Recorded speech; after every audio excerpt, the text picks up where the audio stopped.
Hi po, ito ay yellow lentils rice. Linagyan ko siya ng isang cup na yellow lentils, isang cup na basmati rice.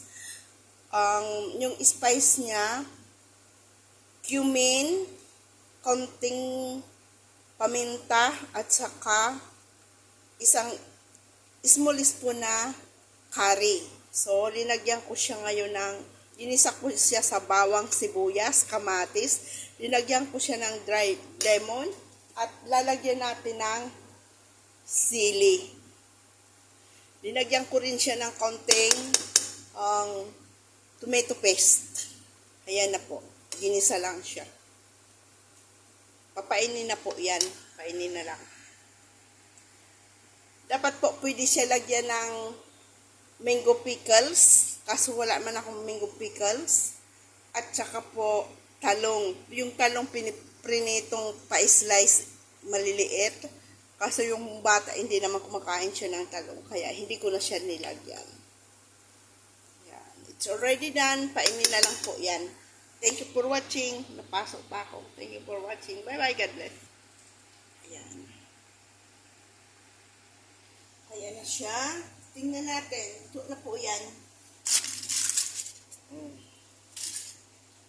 Ayan. Tingnan natin.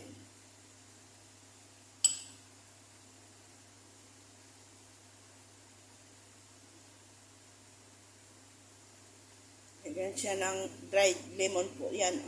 Uulitin ko po. Ginisa ko siya sa bawang, sibuyas, kamatis. Tapos linagay ko yung yellow lentils at rice. Linagyan ko ng spice na cumin, paminta, at saka po konting curry powder at saka tomato paste. Ayan. Kasi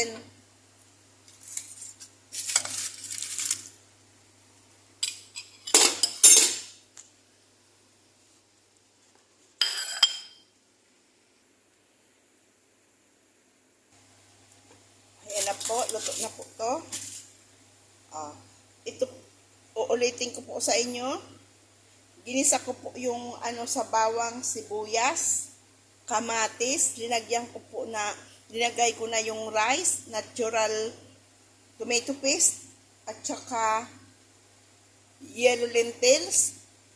Ito lemon dry, sili, konti pong siyempre, kaunting asin, yung tama sa panlasa at tomato paste, cumin, curry powder, pampalasa.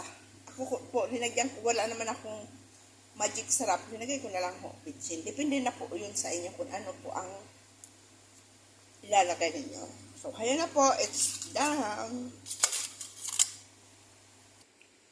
Ayan, tikman natin. Umuusok-usok pa.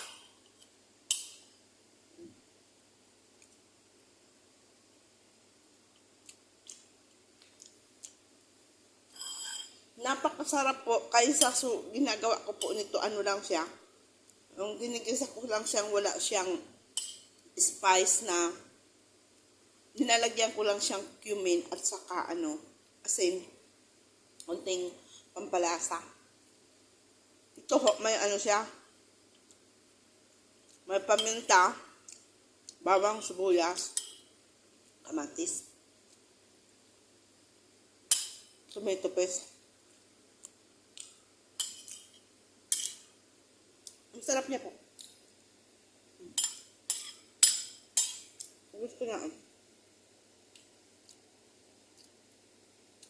Konti lang naman po to. Yung plato lang po to sa cup scissor baga. Saucer.